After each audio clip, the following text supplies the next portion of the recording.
Hello! Welcome! We're live. We're live. Welcome to the Young Adult at Heart book discussion. I am one of your co-hosts, Jennifer, and we are talking about this month.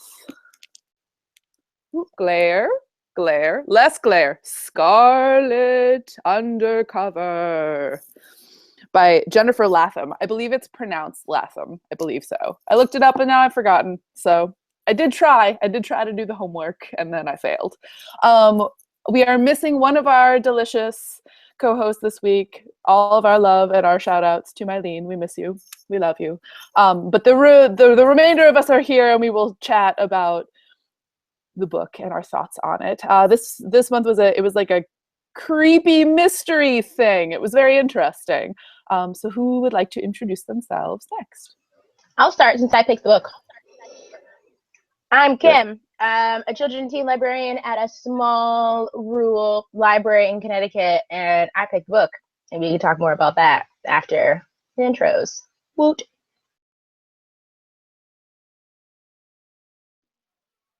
Hi. I'm Abby. Oh. We started at the same time. Go ahead. I'm Crystal. I'm a high school social studies teacher in a small town in Connecticut. Woohoo! Hello, I'm Abby, and I'm a children and teen programmer at a library in Connecticut. Yeah, that's it. That's everything. And I guess I'm saying where we're doing. I'm in the Midwest. I'm still doing teen programs, no children's programs, but teen programs and adult programs and running the branch, and in Indiana, in the corn. So that's been fun. And scary to drive back and forth. Huh? Mr. Manager. You're a I am a Mr. Manager. I think it's just a manager. No, Speaking of corn, I was watching Children of the Corn like 8 minutes ago. Hope that doesn't freak you out on your drive tomorrow. Sorry. No, not sorry. It does. It does. The whole time I am freaked out, especially when I'm driving by myself home late at night through the corn in the rain or when there's a moon or just through the corn in general is pretty scary. Everything's very flat. The sky is very large. Not into it. And I'm never going to get over it. I will just be a little scared on my way home for the rest of time. It's fine. I'll live. So Kim, do you want to talk about how you picked the book? And do you have your copy on you so you can read the summary? I do have my copy. All right, I'll do the bit because this is my book and I'm glad I changed my book at the last minute because it was almost something else. So Scarlett Undercover. Real detective work wasn't anything like what they showed on TV. On TV, clues sat around like giant Easter eggs waiting to be found. In real life, they dressed up like normal things. Half the time, you didn't even know it when they were staring you right in the face. Meet Scarlett, a small-town, sarcastic 15-year-old, I thought she was 16, ready to take on crime in her hometown. When Scarlett agrees to investigate a local boy's suicide, she figures she's in for an easy case and a quick buck. But it doesn't take long for suicide to start looking a lot like murder. As Scarlett finds herself deep in a world of cults, curses, and the seemingly supernatural, she discovers that her own family secrets may have more to do with the situation than she thinks, and that cracking the case could lead to solving her father's murder. Jennifer Latham, we'll go with that, delivers a compelling story and a character to remember in this one-of-a-kind debut novel.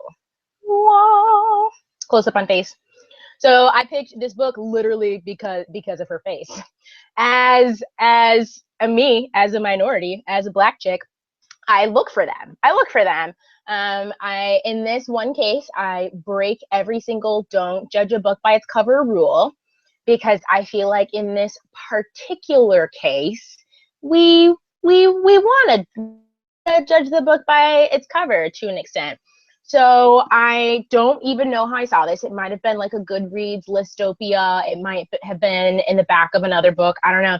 But I saw this cover and I was like, what's going on here? And I looked it up and I was like, oh, a mystery. And then I was like, oh, and her name's Scarlett and she's wearing a red hoodie. And I was like, oh my gosh, just like the Marissa Meyer Scarlett where she also wears a red hoodie.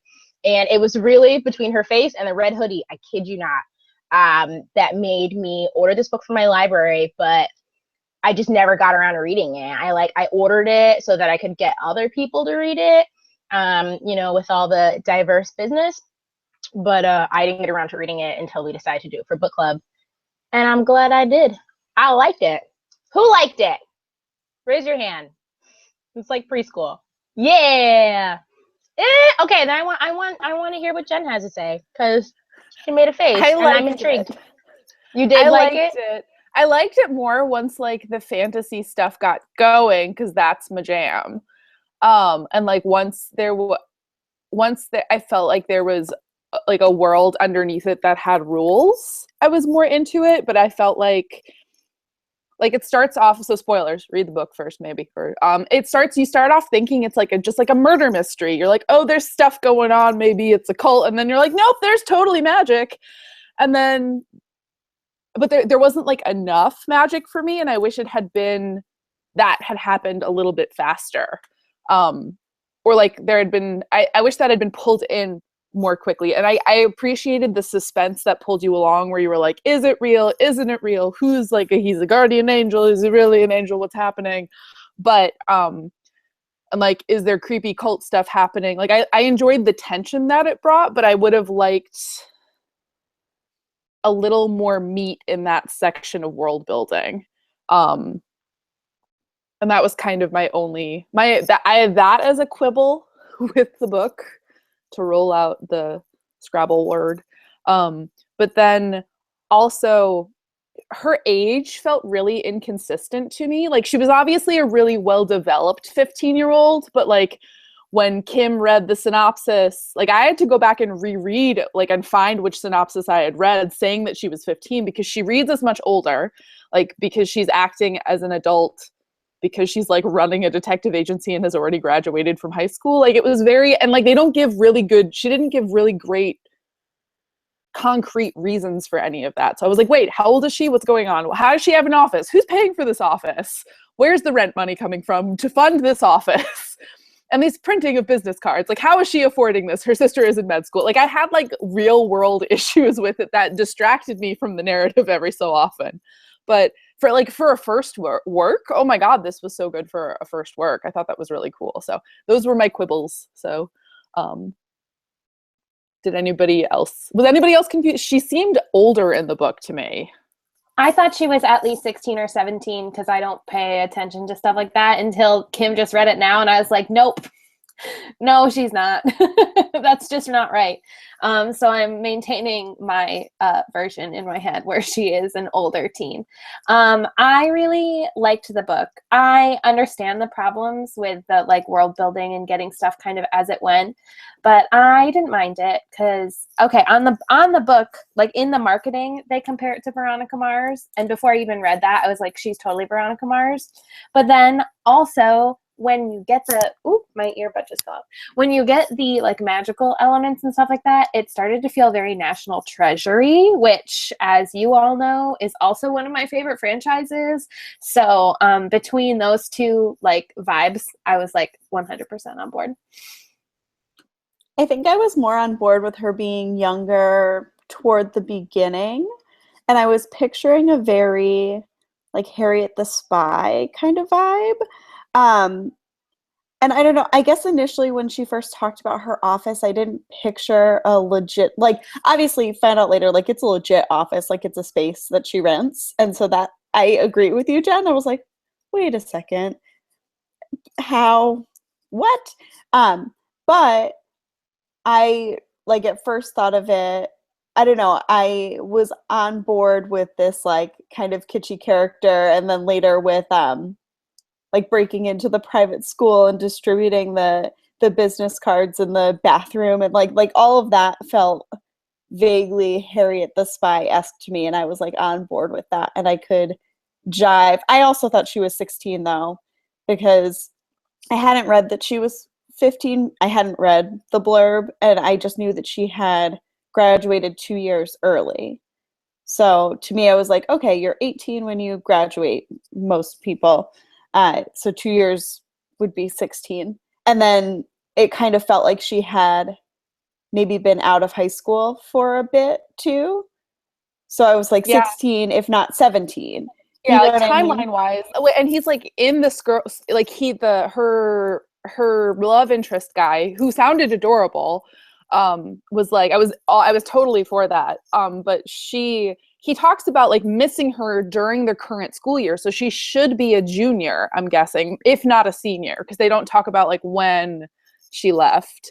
And so it was very, it just felt like, maybe that felt kind of like a mistake to me. It felt like maybe she was supposed to be older and then became younger, or like they had her, like maybe she had graduated and this is what she was doing between school. Like she felt like somebody who had graduated high school to me, just in like how she negotiated the world and in how practical she was. But again, like she's growing up without like a mom or a dad at this point. It's just her and her sister. So I think that like where like the situation in which she was growing up maybe pushed her to being more mature, but like she didn't read like somebody who was young and has matured. She read like somebody who was like an adult to me. Like it felt like, and also like the tone, or it felt like a kid who had watched too many like noir detective movies. Like the tone of the very first thing where she was all like, and they came into my office and they needed help. And then she wears like a fedora at one point, and I was like, you child have watched a lot of black and white TV. And then they dropped the noir vibe. Like it didn't carry throughout. Because when I start reading it at the top, I was like, yes, because it's like she came into my office, you know what I mean? And just how she was talking was totally that vibe. And I guess you don't miss it as much once the like supernatural elements do start to come in. But now that we're talking about it, I'm like, oh, that wasn't consistent. But I liked it. Agreed. I agreed with all that. So, like, obviously, while I was reading the thing, his name is Deck, by the way, love interest, super adorable. I was like, oh. So when we picked the book, I didn't go back and reread the blurb because I already knew it was some sort of detective-y type story that had a Muslim girl as the main character, and I really didn't need to know anything else. Like, that was fine. And so when I was reading, I just assumed 16. I don't even remember where it said that she graduated 2 years early. I don't even remember that. But it felt like she had been out of school for a long time. And I think part of that, for me at least, was because of her advanced detective skills, which you then figure out came from the fact that this cop guy whom I also was in love with sort of like trained her, like when she almost went to jail for like trying to steal a car, and he sort of took her under his wing and, you know, first gave her some stuff to Google. The thing with the sister. I was really into it. I sent Abby a text. I was like, blah, blah, blah, words. Oh, so there's this girl, and then there's this boy, and I think he's Jewish, and then there's this black guy, and then there's a sister, but they can't because love. And I mean, like, I just like take a breath, and I was like, all right, Kim, get it together, read the book, because I was feeling it. But what I also liked was that, and had I read a blog about this? I don't know. The romance of the book didn't overshadow the story. Lovely. I mean, like, it was there. You know, she's like, I'm really sad. I need to see, you know, Deck. I need. And then she's like, now I don't want to talk to you. But between all that, like, she's like, the story is unfolding. It is playing out. And speaking of the supernatural aspect, am I the only one who's not sure if that was even real? So we don't, unless I missed it, unless I'm getting really confused. So we're talking about the supernatural, but nothing supernatural actually happened. No, with the dogs. Like, the dogs were concrete. The dogs, okay. The dogs were concrete. And then they like show up.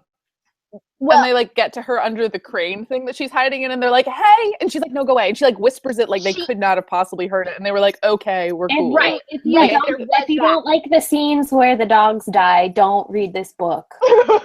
Or skip that. It was brutal. It was brutal. It was really bad. Out of nowhere, and it was brutal. And usually I'm like, okay with that. Like, I'm like, I'll be sad, but like, it was like, ugh. And then right after that, they make you think that your favorite cop future boyfriend for the sister, or like for me or whatever, is evil. And that's when I was like almost done with this book. I was like, nope, liked it a lot, don't like it anymore. But then they fix it and it's fine. It was. Okay, so no, dogs were a for sure real thing. But the djinn and the portals and the lamp that wasn't a lamp, like all of that, like we don't actually, I mean, from the dogs, you can kind of imply that something's going on, and the weird orifices in everyone's eyes that she's just now noticing. But I kind of liked that. And I also kind of liked that, and I meant to look this up. I meant to do my homework. I did my homework. That these things, I wonder if this is real cultural lore. So like all the stuff that they were talking about that's sort of connected to, it is? Thank you, history teacher. I thought that was cool. I loved it. I'm done. Someone else. I like the book. Just 2 thumbs up. Yeah. And I was curious about that too. I haven't done like an extensive amount of research as to how much of this is true, but I read the book on my Kindle, so I did a lot of like, as various like Arabic or whatever words were coming up, I was looking stuff up, and it is a lot of like folklore, like theological lore, I think is how it was phrased in a lot of what I was finding online. So I think that's really interesting, and I think it is interesting to play off of those things. But it's funny, I'm gonna parlay this into a conversation that I was like really excited to have with you ladies, because in my grad school class, we are reading various like middle grade and YA books, and we had an author come to class on Wednesday. If I say her name wrong now, I feel bad, because she was literally in my class. Nora Bashkin, who is a Connecticut author. We read 9/10, The Story of September 11th, which is new. But she also wrote Ruby on the Outside, is about a girl whose mom was incarcerated.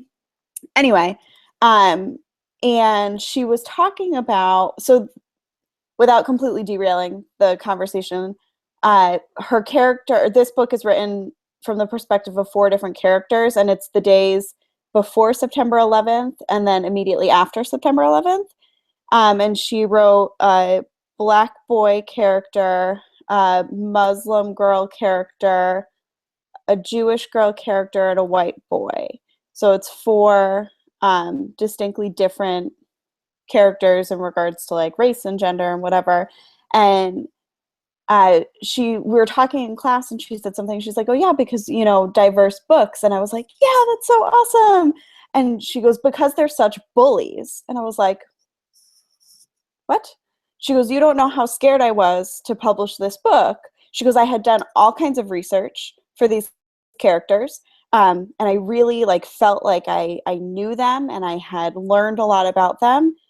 And I worked with a lot of people, and I was trying to be really sensitive." She goes, "But I was really scared to publish this book, because she's like, I find that in this need for diverse books, that some of the backlash that authors get even when they're trying to be sensitive is really, it's intense and it's a lot." And I hadn't really thought about it from an author's perspective.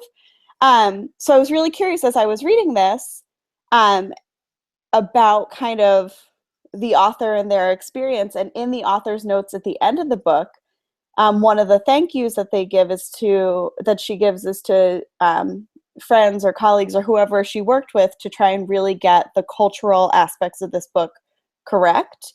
And she essentially, in that section, also apologizes for any mistakes that she might have made. And I just thought it was a really interesting perspective, because I am a fervent believer in needing diverse books and reading diverse books and walking a mile in someone else's shoes. But it calls to question how challenging that is for authors that are trying to write outside of their race or cultural experience. And I kind of wanted to know what you guys thought about that.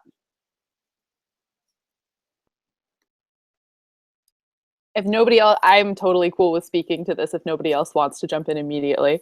I just didn't want to be the first one for obvious reasons. You're cool. No, you're cool, Chaos. Whatever you want to do, it's fine. I also don't want to talk over you, because that's kind of garbage. But I think that, one of the base problems is that publishing is so white. that like you have a lot of people who are incredibly talented writers and incredibly talented storytellers that come from the backgrounds who should be telling those stories. And it's really hard to, it's hard to, I think part of the We Need Diverse Books movement is really about empowering creators that are not white to talk about their stories and like, and give a perspective that is not like a white middle America or white, where, do you know what I mean? Like it's not a white perspective. And I think that like I feel bad that she was scared.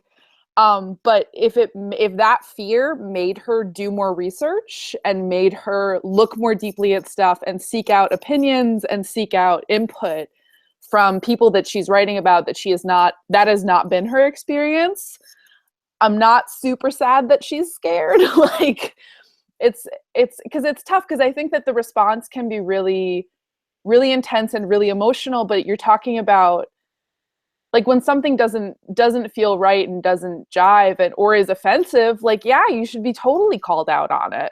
Like, and so it's hard to, because a lot of like, I think that like when authors react with like from a place of like wanting to learn more, like I appreciate that she preemptively was like, any errors in here are mine, not the people I was talking to, versus when an author gets defensive and pushes back. I think that that's not an appropriate response. And so I think that that's where a lot of that conflict kind of comes from on like Twitter or on the internet, because I think that people always felt like that when stories were being written that inaccurately portray your cultural group or your orientation or whatever group you're a part of that an outsider is looking at and writing narrative fiction about. People have always felt misrepresented, and it's just now they have a voice and a platform. So I don't think a platform and a voice is bad. So that's my 75 cents.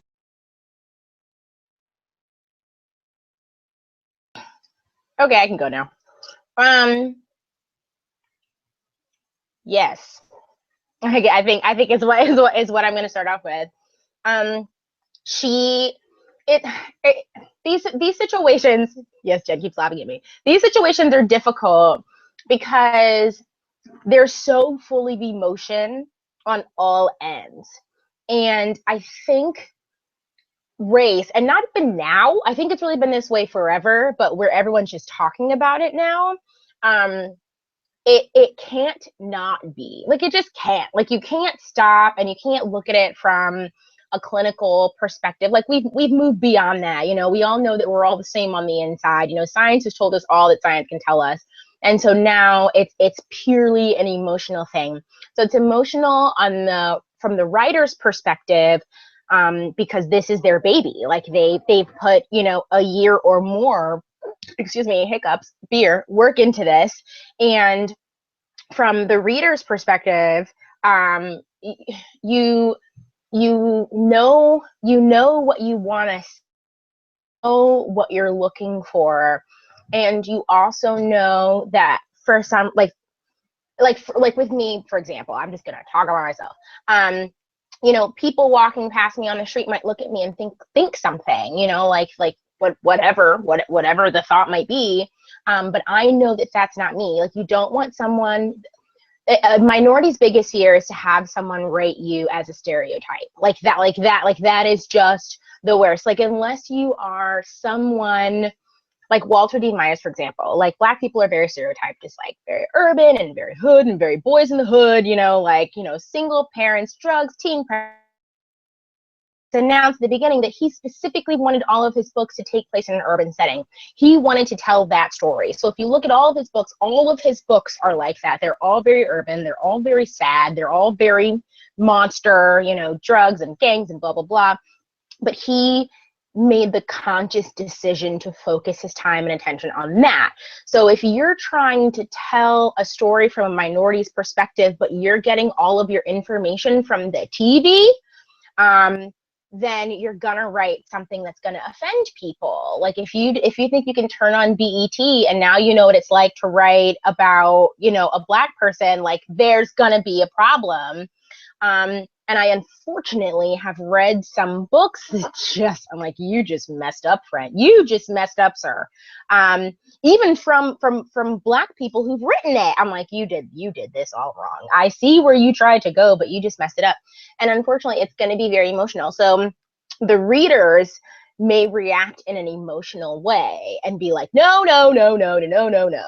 And the writer might be like, but I read Walter Dean Meyer's books and I watched BET. You know, like that's a really horrible example because I don't think anyone watches BET anymore. But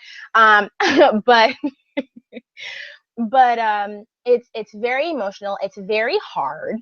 But what I will say is that I don't think it's as scary as you think it is. And the you, I mean, being the authors writing from the perspective of someone who's not of their race or culture. I think if you turn to the general public, if you turn to Facebook, like you're gonna just don't do that. But if you talk to writers, serious readers, even like good bloggers, they're gonna call you out on what you messed up on, but I don't think they're gonna do it in an angry way, if that makes sense. The general public is just gonna react from a place of blown emotion. They're not gonna read deeper than what's right on the surface. Like they're just gonna read Harry Potter and think it's about magic and not see anything else that it's about. You know what I'm saying? They're just gonna read your book and see they got all that stuff wrong about the race and they're not gonna see anything else. So this isn't the first book I've read where someone wrote a book about someone not of their race. And while people might have something to say, I don't think it's that bad, particularly with this one because Scarlett is Muslim, but she's not like a Muslim like her sister, if that's saying the right thing. Like she's not super, super, super ingrained in her culture. Like she is Muslim and that's what but she, you know what I'm saying? Like she's not hardcore. So at the end of the day, she's just a girl. And I also appreciated that she found like a balance, that she did struggle with it in there, and she didn't come from a place of like, she clearly wasn't judging her sister. She was like, I'm just not doing that. Yeah. And her sister at the same point was all like, well, I want you to do this with me. Like, I want you to come to church with me and I want you to do this and this, like, but it was like, it felt like a very natural, like as having a sister and like a fairly religious family, like that sounded like any religious family where they're like, and you're coming to church. Like, so, and like that she came to like a happier medium at the end of it where she kind of found where her boundaries were. And I think that's such a good, like, as opposed to Godless, which we read like a million years ago, like she came to like a good balance inside of that. I also really loved that she's Muslim and that her love interest was Jewish, like also culturally wasn't he? Decker. Yeah. Or at least like his mother is. So like, and there was like the, I don't know. I liked that it felt like, because it's not a real city, is it? I don't think it is. But that felt very New York City and New York metro area to me, where it's very intricate, like and distinct neighborhoods that are close to each other that you can like walk, like not comfortably, but like walk between and get to different walks of life, but also like that there's different like neighborhoods, but so close to each other and there's so much bleed. I don't know. I really like Jersey. Don't ask me why. It might be because I'm waiting for the new Stephanie Plum book, but it felt like Jersey. Or because Miss Marple? Because she's in Jersey City. So there it is. I did appreciate that you could tell that there was a lot of research put into this story. And that was actually one of the things I did after I read was I went on Goodreads to see if people who were Muslim had reviewed it and commented on it. And there were some people who were like, this isn't accurate to my experience. But there were a lot of people who were like, she did the legwork and she also represented people of various relationships with their faith, which I think, like Jen was saying, is a cool way to do it. So to kind of go back to your question, Crystal, is I would always prefer to read, at least at first, a book that's written, check out hashtag own voice or own voices. That's a good hashtag for somebody who's written from their own perspective, just because it's always going to be more accurate because it's lived in than otherwise, in case I, who am not familiar, won't know that something's wrong. You know what I mean? If I'm reading a book that's been written by somebody who's supposed to have done all this research in order to make it accurate, but I haven't done the research, I might not know. Whereas if I'm reading it from somebody who's writing from their lived experience, you can have a little bit more faith that it's going to be accurate, at least to their experience. Yeah. And again, it's not that like Jen, I would agree wholeheartedly with what you were saying. I think that if within this movement, it's challenging authors to like take that extra step, I think that is a great thing. But I guess I'm because of the position that I'm in, I'm not as probably up on the knowledge as all of you with the like we need diverse books and like all this, because you guys are living it, right? That is where you are, whereas it's kind of on the periphery for me. And I guess I hadn't really considered it from an author's perspective. I thought it was interesting to hear her perspective on it. And I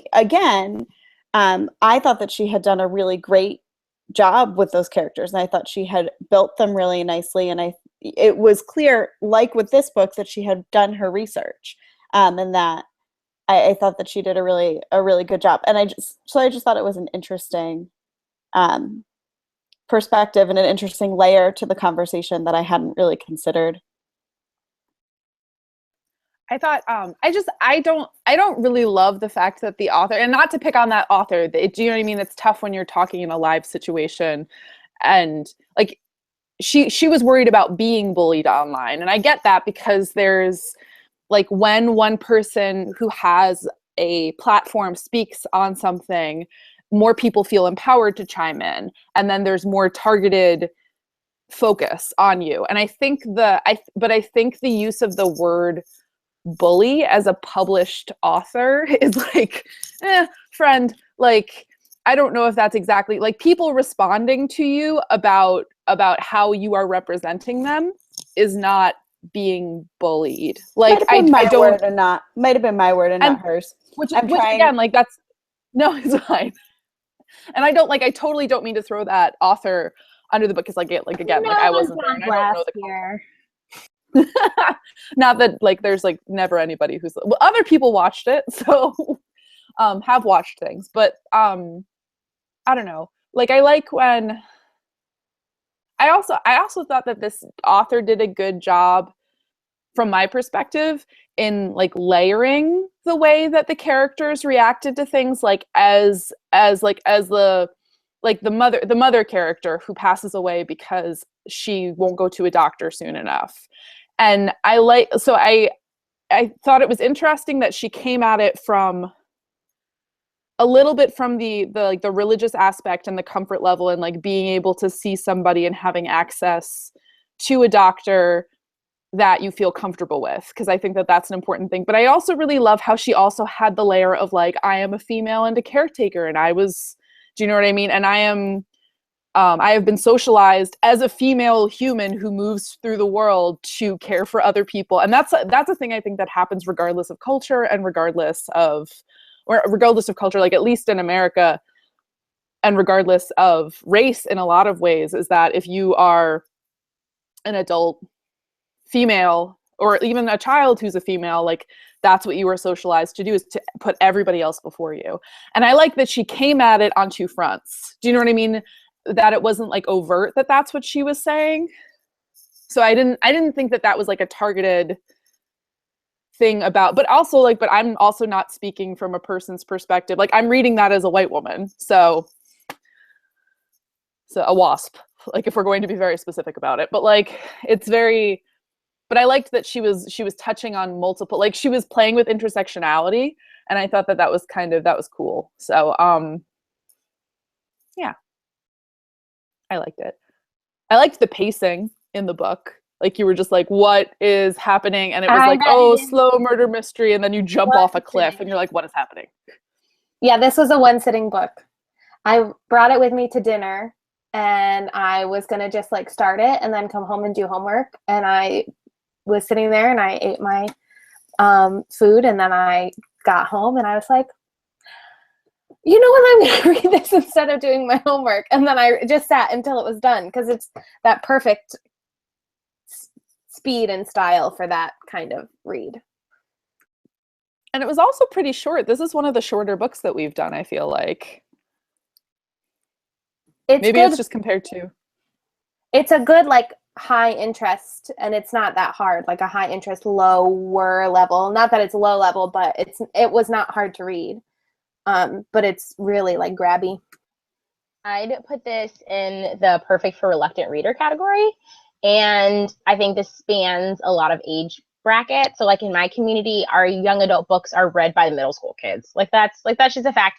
I think we have some older kids that'll sort of come in and maybe, grab something, but it's the middle school kids that are ones that come in the office like, Miss Kim, got any new books? Miss Kim, what have you been reading? Miss Kim, what's going on? And they'll go straight to the YA section, the ones who are like really engaged in sort of library culture. And what I liked was that this book, it's a quick read. It's perfect for the reluctant readers. The kid that's dragged in by mom, like, I gotta read a book, or I don't know. Like, this book is gonna cover. It's gonna cover a lot of kids.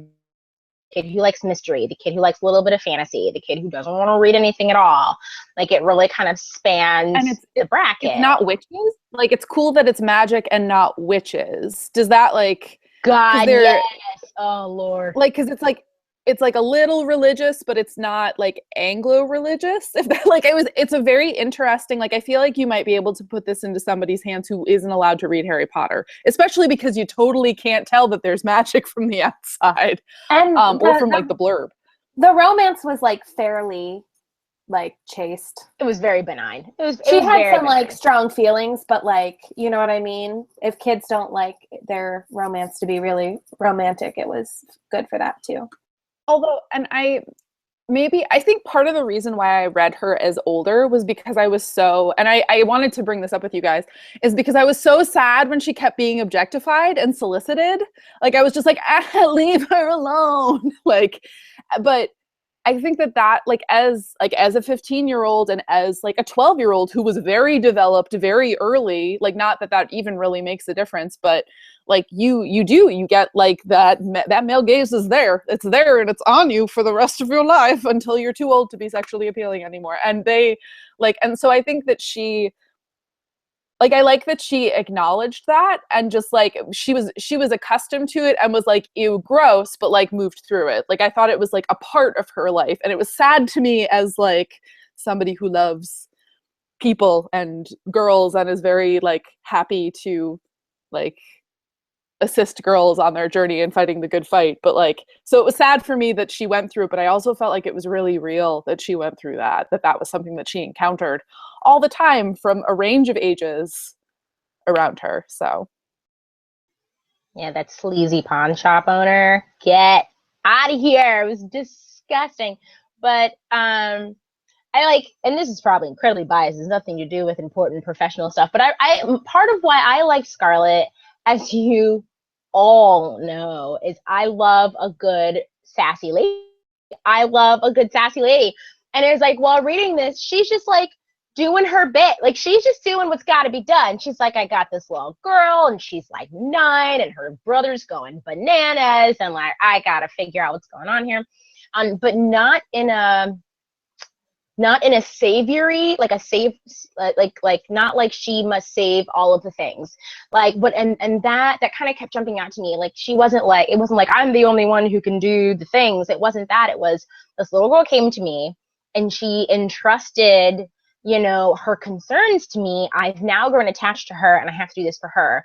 I think a lot of books, like, I just read Powerless. I don't know if anyone's read that. It's not that great. Like, it's one of those, I would give it a like a 3 quality, but like a 4 popularity if we're talking about like Voya rating. Like I didn't think it was that great, but I'm sure a lot of kids did. But like her goal, like Scarlett's goal was not to be like some great hero. Like her goal was just to like do what had to be done to help this little girl, but in a super sassy and efficient way. Like make an escape through like donuts. She's like, oh, being tailed again. These guys suck at track. You know, it just all like cohesively fit and created a character, I think, to be admired. Like I think the characterization was kind of simple. There wasn't a whole lot of character growth, I guess. You know, like if you're going through and being super professional about it, but you know, talking about like the sleazy guys that unfortunately girls just have to deal with from about 12 to about, you know, 40, you know, like or whatever the age range is. It's nice to have a female character who does not let romance take over everything that she does and every decision that she makes. Someone who can think for herself, make her own decisions, know when she's got to call in help. Like she knew when to call in the sexy detective whose name I can't remember. I pictured the most beautiful dreads. The most beautiful. That sounds good. That sounds good. Gorgeous dread man. Wait, I had him cast and now I can't remember who it was. You did? You cast him? Oh, okay. You know, it might have just been the cop from Orphan Black because they had a similar vibe. I respect. I see it here. Wait, no. There's someone named Emmett. Coiled up tight. I don't know. Someone named Emmett. Yeah, no, maybe that is the cop. I don't know. You keep going. I'll look for it. Okay, that's neither here nor there. But she knew when to call for help. Like she knew when things had crossed the line. And she was super sassy and like kept her shit together the whole like while she was going through it. And I don't know, that's just, strong ladies are really important to me. I do not like the Bella Swans of the world. I can't handle them. Was her last name Swan? I don't know. Twilight chick. I can't handle that. I need sassy, strong ladies. I will say, after we just had this whole conversation about how it's great for like so many teens, I was just thinking about like if teenage Abby read this, and I was like super wigged out by cults. This is now our second cult book we've read, guys. But I would have been so wigged out by this, and the whole like suicide, like self-harm kind of aspect that was just like kind of peppered over the mystery was intense and then like not dealt with again. Like that they made that kid kill himself and then they don't really talk about it again. Well, like, they don't, but they kind of, I 100%. Do they? And I just read it too fast. No. I mean, you're right. They do keep going back into it, but what they don't go back to addressing him specifically, but it's the fact that they use younger siblings to make the older kids do what they want. That was the whole thing. Like, I don't think it went any deeper than that. He jumped off the bridge so they wouldn't mess with his little brother. Super dramatic. But that's what happened. And I think they did kind of address that at the end when older brother, I did not like this. The younger girl's older brother just suddenly wasn't an evil douche anymore. Like he suddenly wanted to protect his sister that he had been threatening for the entire book. Like from page 1, this kid was a threatening douchebag, and then he's like, "But wait, my sister's here." Well, in that moment, he literally saw that shit was getting real. He couldn't remove himself from it anymore. In that, like, I don't necessarily agree with it either, but yeah, I think it was. Now it's literally in front of his face. He can't just pretend that it's not happening. But I'm going to use the word, he had just bullied another kid into throwing himself off a bridge. Like that is the thing that character had just did. Yeah, I also didn't, that turn at the end where he was like, oh, my baby sister who has peed herself. Like, I will totally go and rescue you from the evil bads underneath. Like, I wish that there had been a magical reason for that, because to me, otherwise it didn't make sense to have that turn. Like, and I'm wondering in like a very, did you guys read, you read the author's thank you at the end where she had apparently cut out harpies and banshees. And I was like, can we get a sequel with the harpies and the banshees, please? Like, I would totally read another book by this author, it's like, yeah, like it's like oh, Kim, what's that book series that we read with the were animals and the fairies? All of them. That doesn't narrow it down. I was just looking at the Mercy Thompson books, the Patricia Briggs. That Patricia Briggs. That, okay, good. She's like baby Mercy. Like that's who this child is to me. And I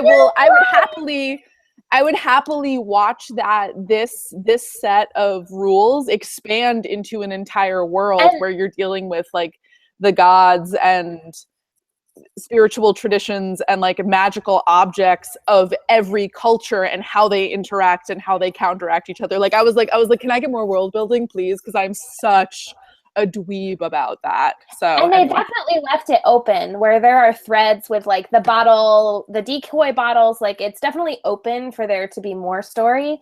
And me coming at it from the mystery lover's perspective, I want the prequel with the like cop and the sister and the family drama and that kind of thing. I was like, and I the want serial that killer story. case. Yes, the serial I need more of that. The crap out of that. Like, why? I went to check and see if there was a first book, but this is the first book. Like, she knows how to get through the bagel shop. They like have a little bit where they toss her a bagel because she has to like, I don't know, shake a tail so many times and has to cut through this bagel shop that they have a bit. I want to know more. Can someone convince their teenagers? Does anybody have a teenager that looks like Scarlett that they can do a book trailer with that part? Because that would make 1 million people read this book. Like a book trailer with just the bagel scene. I'll be in the middle. Can someone please do this? I will be in the middle school tomorrow. I will scope out my book club kit. I will scope them all out and we'll make it work. I will help crowdfund you the red hoodie and bagel fees. Also, now I'm picturing just a supercut of her missing the bagel every time. Because that's where my brain goes, to the bloopers. I feel like also in Red Queen mode, I was like just waiting for the turncoat. I was like, no, somebody in here is actually evil. I was like, somebody's bad. I did not know which one it was going to be. There were like several possibilities in my head. Abby, did you even know someone was going to be bad? Because that's telling you something. I did know that somebody was going to be bad, and I knew who it was too. So that when they red herringed it and you thought the cop was evil, I was like, nah, it's that sexy lady. Because she was just evil. She was creepy. She was too nice. I actually thought it was going to be, I thought it was going to be Deck. I did for a hot second think it was going to be Deck. For one like tiny little second, I thought it was going to be him. And then I was like, no. It's that sexy lady. And that's our quote of the broadcast is, it's that sexy lady. It's not that sexy cop. It's that sexy lady. I'm so bad at mysteries. I was unprepared. I'm always unprepared. Like, I think, like, as cynical as I am, I always, like, I think the best for my loves, my book love. Like, I'm like, it's all gonna be great, and it's gonna be, and blah, blah, blah, it's gonna be happy ever after. It never is. Like, someone's always an asshole. But, like, I just, like, my popcorn's all gone, Crystal, so I'm really jealous. But, I went, so when the cop was there, Abby, I think I almost texted you. I think I was really, really close to being like, no. And then my other thought, sliding into race and thoughts and stuff, I was like, why do they have to make the black guy with dreads the bad guy? Like that was my thought. But then I immediately had the thought of, I think she's smarter than that. Let's see what happens. And like, that's what made me keep reading. Like, I stopped, I had those two thoughts, and then I was like, no. She wouldn't do that. She's smarter than that. And I kept reading it, and I was like, oh, it's the British chick. That's fine. No, they rolled it back 100 years, and it's the Irish girl. It's fine. Yes. It's funny because Kim and I were just talking about that last night. It's fine. Yep. Our conversations always, like, Like something always happens the very next day, and it's like we're psychic. But I'm trying to think of anything else to say about this book other than sliding back. I liked it, and now that I've read it and I can really push it, not push, but I will be taking it to the middle school tomorrow to book talk with my kids before we do mystery reader, because I think there are a couple that will really like this. So when you're book talking it and selling it to people, are you gonna give away that there's really magic, or are you gonna be like, how are you gonna sell it? Because I feel like that's a really important turn where you find out that the magic is real. Or are you going to leave it to be like, oh, there's a cult and like a family history? Like, are you gonna? But no, what are you gonna do? I'm not going to bring the magic in. And I think the reason that I'm not is because I'm not 100% sure how deep this magic goes. So this jug is important. This is an deep enough for jug. Dead puppies, Kimpo. Deep enough for a bucket full of dead dogs. That's how deep. Jen, I think you're reading, I don't know.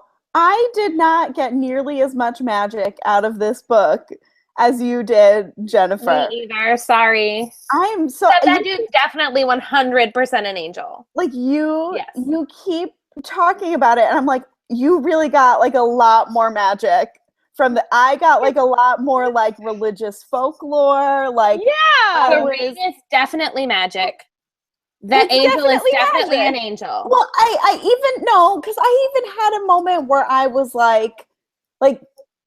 Even with the ring. So yes, she makes the dogs like sit and stay and whatever. So I guess that is, but like that was the most magical thing that, am I stupid? Did I just read this very they said her dog that followed her, like her guard dog, the one that sat in front of the door because angel guy told her to. I'm not convinced he was an angel either, but I think that's the best part. All right, Abby. I think that's the best part of the book.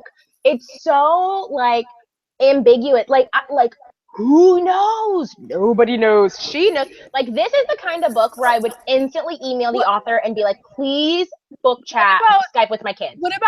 What about Sister George Peregrine's Home for Peculiar Children, though? Like, nobody was like, there's this whole section with the we didn't even talk about that. How there was a freaking Westingame twist.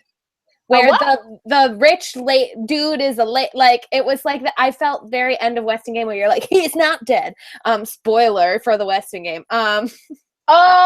Dude, lady. Sorry, I was where you're like, that's the guy they're looking for. Is this weird like headmaster or whatever? And she had been benefiting from that all along. You're right, Jen. She had been benefiting from the power of the ring. But who says it's the power of the ring? Like, it might have just been like her vast and crazy pants fortune. That is who was best saying that. The fact that she was like, I'm so rich. I am a street kid that stole this ring and then progressively became the most rich ever. Like, she talks explicitly about the fact that she doesn't.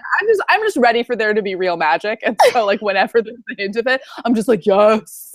But so she talks explicitly about how like some days she didn't even have to leave. People were like, "Ooh, I dropped this $100 bill under your butt." Like, she's just like, "Here's money." She rebought like money cat. Like, she totally did.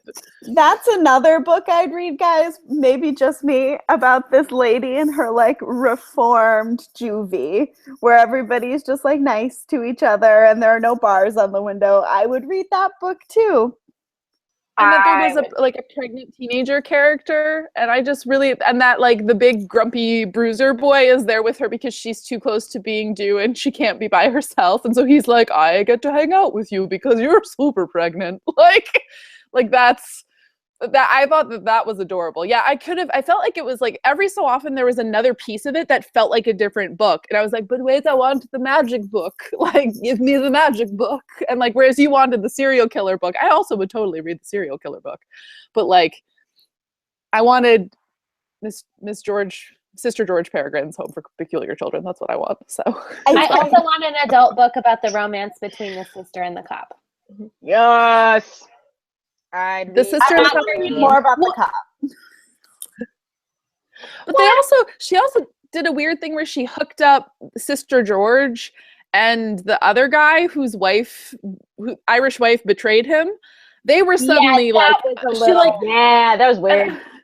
That was like a very like author now kiss moment, and I was like, nah. I think that she'll help with all of his problems.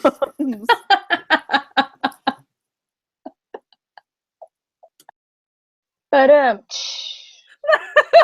my favorite part of this book club is when all of us are on mute laughing. So the people watching are just seeing us laughing and hearing nothing. I've gone back and watched our videos and been like, that's kind of weird, but I'm kind of enjoying it. But it's a little weird. What was I gonna say? If I ever read this book again, that is how I will read that line. Thank you. So beautiful. So my new favorite thing is to give book reviews like Stefan from SNL. Because I did it for one of my staff pick cards. So I did it with Mr. Penumbra, and you can just list all the crazy things. And this is a key book for that.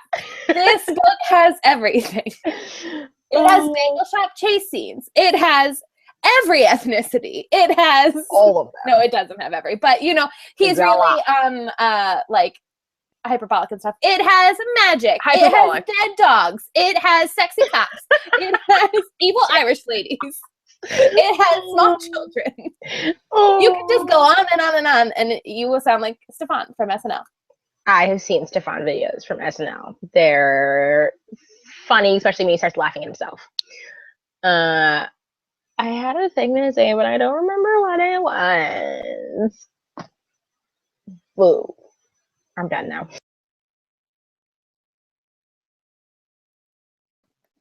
I was muted and I didn't remember. Sorry. Would you recommend this to a middle schooler? Even you said that you would, even with the animal deaths. Yes, I think it's while heartbreaking, the what did we say, bucket of dead dogs, while heartbreaking, I think and I do have to be very careful in my community, but I think overall it's fine. You know what I'm saying? Like just like thinking about the general concerns of parents, I think overall I don't think there would be lots of parents who would have a meltdown. There's always something sad in every book. I don't care what you're picking up. There's gonna be something sad in there if this happens to be a bunch of dead dogs. So is it really and two dead parents too? Like that too, but that's every Disney movie. People are used to that. That's a non-issue. Yeah, I'm sorry, and I like it. Hello, who didn't have parents? It's easier to name the Disney characters that had two parents than the ones like which is who? None of them. It's just Hercules, and that's a lie. So and the darling for actual Hercules, that's a lie. Sleeping Beauty. Sleeping Beauty has two. Doesn't Mulan have both parents? Yeah, she does. And the darlings, my most important family. Yes, the darlings. Yes, but not Peter Pan. But yeah, I would. Is the end with the suicide that opens? I would have to tell parents. I'd be like, all right, parent, here's the deal. Like there is this thing, but it doesn't, because I mean, if you think about it, it would depend on the kid. Like I'm not gonna say that I would actually, I might just like hand it to any kid, because I think kids are so, and this kind of bothers me a little bit, they're so desensitized to all the things. They are so desensitized. And I think at the end, especially in this book, when we figure out why he jumped off the bridge to protect another member of his family, not because he was self-harming, not because he was depressed, not because, you know what I'm saying? Like it was literally because he wanted to protect his younger brother. I think when there's suicide in books because of like deeper issues that some kids can't understand yet. I'm talking about my kids, like the kids in the community that I serve. But that's one thing. But this is an easy thing to understand. Like easy is such a horrible word, but it's a comprehensible thing to understand and kind of done for just reasons. Because it's almost a murder, not a suicide. Is that why you don't have the problem? Yes. That's the best way. I would give it to older middle schoolers I'm thinking 8th grade. I'm saying I would give it to older middle schoolers without any kind of explicit, like, oh, hey, just a heads up, unless I knew that the kid needed it. Oh, hey, here's a heads up. My younger middle schoolers that I interact with regularly are very good at self-censoring. They'll stop a book if it's too much for them. And a lot, I've talked to a lot of kids that are like that. And that's how I was too. If I got to something that was too much, I would skip over it. I would put the book down, whatever. And I'm thinking, this book read really fast, so it's almost like, especially the scene with the dogs, like it's like blink and you miss it. The stuff at the beginning, like with the suicide, isn't so much, but in terms of like that, like the animal death and stuff like that, the book is moving fast. It doesn't let you worry about it for too long, and so I think it's good for, I think it's actually good, like a good kind of transitional book. Also, and this may sound terrible, but it's also not a character that you get to know or care about. So it doesn't hit you in the gut. And I'm not. He's not even a cold open character. He's you meet him out. You hear all about him after. You never knew him in life. And like I think the most you feel for him is when she goes to visit the family, and even that she's not with the younger brother for that long either. You know what I mean? Except for to get like the information that she needs to get, and even that is more the mystery plot, like to further the mystery plot. So I think that makes this particular character suicide different than maybe character suicide that you would encounter in other books, is that it doesn't have that same like swift kick and it doesn't affect you as much, or like me, who's a very emotional person and a very emotional reader, like I wasn't impacted by this death because I didn't know this kid. I didn't, so there's that element of it too. Kim, we don't have audio on you. You're not muted though. Kim. Nope. We can't hear you, darling. Nothing. Well, actually, so we're actually at 7 p.m. Can you hear us? Nod. Okay. Well, I think we're actually at 7, so we're at the end of it. Do we want to give a 5-star rating? Because then Kim can do it with her hands, so she can participate. I give Crystal's, so 4 stars from Abby, 4 stars or 3 stars from Crystal.